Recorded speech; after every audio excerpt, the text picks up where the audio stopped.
मनीष भैया बिहार के सन ह औरी गरीब के भगवान ह।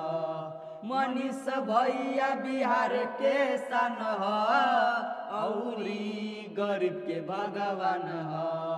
किया हो तिवारी जी मनीष भैया के करियर तू ही खल हुएरा।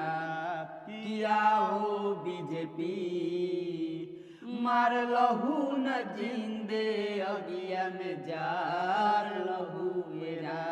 मनीष भैया जब आई गईले पिटाई के तब बिहार में का करब हो मोदी जी आई के।